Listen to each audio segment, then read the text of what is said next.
Pada bagian kedua, kita sudah mulai masuk membahas situasi-situasi pengambilan keputusan yang dihadapi oleh akuntan manajemen. Ya. Nah, kita akan membahas beberapa situasi penerapan konsep relevant cost yang telah diuraikan sebelumnya, di mana situasi pertama yang akan kita bahas adalah pilihan keputusan untuk menerima atau menolak order khusus. Nah, pada umumnya yang dimaksud dengan special order atau order khusus ini adalah order dengan special price, dengan harga khusus, harga yang berbeda dengan harga normal yang biasanya ditetapkan oleh perusahaan. Lalu kemudian keputusannya adalah apakah kita akan menerima atau menolak order yang harganya berbeda dengan harga normal. Biasanya harganya lebih murah, ya, lebih rendah dibandingkan harga normal yang biasa kita tetapkan. Nah, untuk memudahkan pembahasan, kita akan menggunakan ilustrasi kasus. Misalnya di sini ada sebuah agen travel mengajukan order kepada Worldwide Airways, ya, perusahaan penerbangan, sebesar nilai dari ordernya adalah 150.000 US dollar untuk sebuah penerbangan PP, ya, pulang pergi dari Hawaii ke Jepang menggunakan pesawat jumbo jet. Ya. Nah, pada saat order itu diterima, ya, kondisinya Worldwide Airways ini atau WA ini sedang tidak memiliki rencana untuk menambah rute baru dan memiliki idle capacity, ya, ada pesawat yang idle yang bisa digunakan untuk memenuhi order khusus dari agen travel tersebut. Dan kalau WA ini menerima order dari agen tersebut, maka ada penghematan biaya, ya, reservasi dan tiket sebesar 5.000 US dollar. Ya, karena ini ordernya langsung dari agen travel, berarti tidak perlu keluar biaya untuk reservasi dan juga untuk tiketing. Makanya ada penghematan. Ya, kira-kira nilai penghematannya sebesar 5.000 US dollar. Nah, apakah order khusus ini diterima atau tidak? Nah, kita perhatikan kenapa jadi isu. Nah, ini jadi isu karena kalau kita lihat laba rugi Worldwide Airways sebelumnya, nah ini kita perhatikan di sini, ya. Terlihat di tayangan bahwa harga normal untuk penumpang, ya, yang tadi bukan kepada agen travel tadi itu, harga normal untuk penumpang itu adalah 250.000 US dollar. Ya. Sementara tadi harga yang ditawarkan oleh agen travel adalah 150.000 US dollar, lebih rendah dari harga normal. Sehingga kita perlu menganalisis apakah kita mau terima atau enggak, karena harganya jauh lebih rendah dibandingkan harga normal, hampir setengahnya dari harga normal, ya. Lalu kemudian kedua dari slide ini juga kita bisa perhatikan ada biaya variable expense 90.000, ya. Dan tadi ada informasi kalau kita menerima order dari agen travel itu ada penghematan biaya tiketing dan biaya reservasi yang sifatnya tentunya variabel, ya, karena tergantung dari penerbangan, ya, tergantung dari tiket orang, gitu, ya. Nah, karena ada penghematan sebesar 5.000 US dollar untuk penerimaan order dari agen travel tadi, maka kita harus perhatikan tuh nanti variable expense-nya, dampak terhadap variable expense-nya. Dan kemudian ada allocated fixed expense sebesar 100.000. Nah, bagaimana dengan informasi ini? Ya, bahwa kita biasanya jualan dengan harga 250.000, lalu ini ada tawaran yang hampir setengahnya lebih murah, apakah kita terima atau tidak, gitu, ya. Kalau dilihat dari angka 150.000-nya jauh dari 250.000, mungkin kita bilang jangan diterima ordernya karena jauh lebih murah nih daripada yang biasa kita jual, gitu. Nah, tapi apakah demikian? Nah, kita cek, ya, dengan konsep relevant cost. Nah, pertama, informasi penting yang ada di dalam kasus ini adalah WA atau Worldwide Airways ini memiliki excess capacity, ya, memiliki idle capacity atau excess capacity. Hal ini mengindikasikan kalau ada idle capacity, ada excess capacity. Jadi ada capacity yang belum digunakan, yang bisa digunakan untuk memenuhi order yang baru. Itu menunjukkan tidak ada opportunity cost. Ya, karena pesawatnya kan idle, tidak digunakan. Tidak ada alternatif penggunaan dari pesawat itu. Sehingga tidak ada isu mengenai opportunity cost. Oke, itu yang pertama yang perlu diperhatikan. Yang kedua, Dalam kondisi excess capacity atau idle capacity, maka biaya yang relevan hanyalah biaya variabel untuk melaksanakan order khusus tersebut.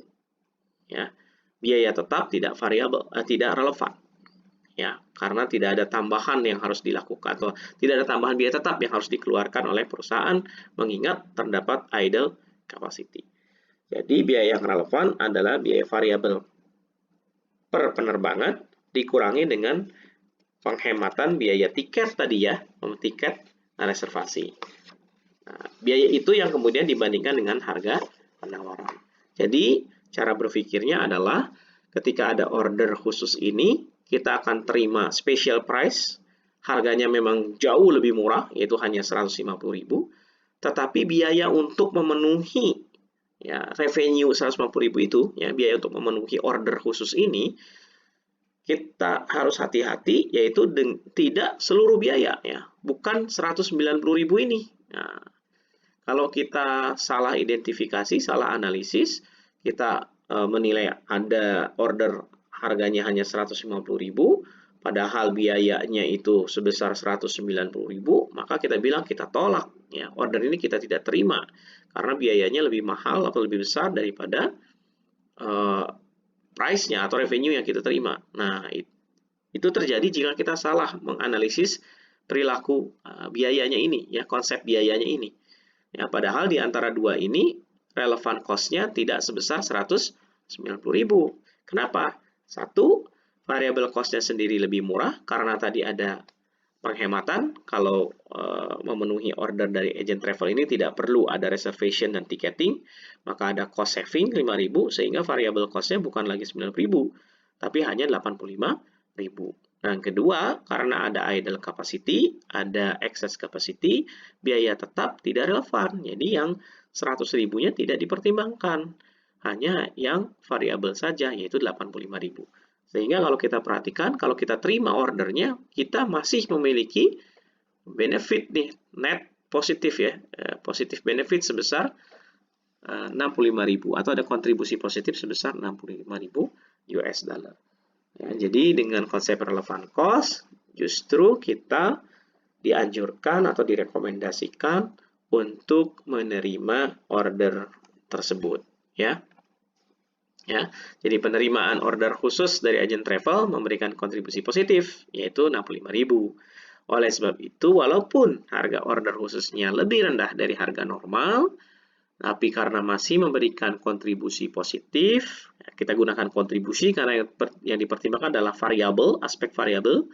Kenapa aspek fixnya tidak dipertimbangkan? Tadi karena ada idle capacity, ya maka sebaiknya order khusus tersebut diterima. Nah, kontribusi positif dari penerimaan order khusus ini juga bisa mengcover biaya tetap, ya, mengcover fixed cost, sehingga berdampak positif terhadap keseluruhan laba dari Worldwide Airways. Ya, nah isunya kemudian muncul kalau atau kita asumsikan WA tidak memiliki excess capacity, tidak ada pesawat yang idle untuk memenuhi order khusus itu. Apakah berubah keputusannya? Ya, karena kalau tidak ada idle capacity, kemungkinannya adalah ada dua, yaitu menambah biaya tetap, misalnya dengan menyewa pesawat dari pihak yang lain, atau merelokasi ya, rute atau penerbangan lain menjadi penerbangan untuk memenuhi order khusus dari agent travel. Nah, di konteks inilah ada opportunity cost. Karena ada keterbatasan atau ada karena keterbatasan itu sehingga satu pilihan ya, penetapan satu pilihan memiliki konsekuensi mengorbankan benefit dari pilihan yang lain. Dalam konteks ini memenuhi order khusus mengorbankan benefit yang diperoleh dari penerbangan yang rutenya dialihkan untuk memenuhi special order ini. Dan misalnya kalau ada informasi bahwa kalau rute penerbangan ini dialihkan, itu ada kontribusi yang hilang sebesar 80.000. Ya, karena ada satu rute dipindahkan untuk memenuhi order dari agent travel ini, Hawaii Jepang PP ini, order yang rute yang lama kan hilang. Nah, rute yang hilang itu kontribusinya 80.000. Nah, kira-kira apa efeknya terhadap pengambilan keputusan? Nah, lihat yang diberikan tanda panah. ya. Ini polanya tadi sama ya. Kita lihat bahwa kita akan memperoleh uang 150.000 US dollar, variable cost-nya 90.000 tapi kemudian ada cost saving ya sehingga hanya 85.000 saja. Ini sama seperti yang decision sebelumnya ketika ada idle capacity. Tapi karena sekarang tidak ada idle capacity, no excess capacity, maka ada tambahan opportunity cost-nya dipertimbangkan. Kalau kita memenuhi order ini, kita kehilangan kontribusi dari rute yang dipindahkan, yaitu 80.000 dolar. Berarti total biaya, ya, total relevan cost-nya, yaitu variable cost dan opportunity cost-nya adalah 165.000. Maka di sini terjadi net loss, ya, benefitnya negatif. Kita hanya memperoleh 150.000, tapi kita harus mengeluarkan biaya 85.000 dan kehilangan benefit kontribusi sebesar 80.000 sehingga kita malah mengalami kerugian 15.000. Nah, dalam konteks ini maka keputusannya berubah menjadi tidak menerima special order tersebut, ya. Nah, kalau disimpulkan ketika ada excess capacity, relevant cost pada umumnya adalah variable cost yang terkait dengan order tersebut, ya.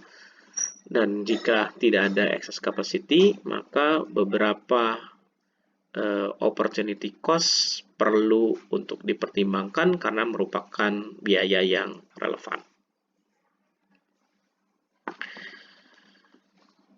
Oke, itu kasus atau situasi yang pertama. Nah, situasi yang kedua adalah pengambilan keputusan untuk membuat sendiri atau membeli dari pihak lain. Make or buy.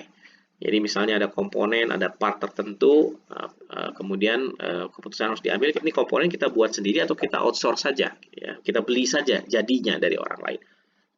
Nah, ini disebut dengan make or buy decision. Nah, untuk mempermudah pemahaman, kembali kita gunakan ilustrasi, ya.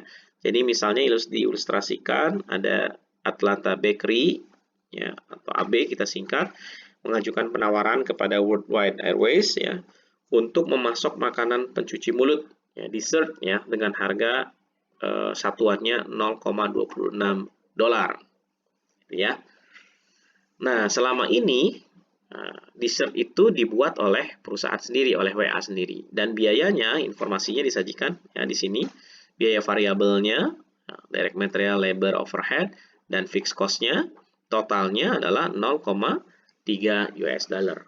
Nah, kalau kita lihat perbandingan ini, ya kita mungkin mengatakan, wah, lebih murah nih kalau kita beli jadinya dari Atlanta Bakery, karena kalau kita buat sendiri biayanya 0,3.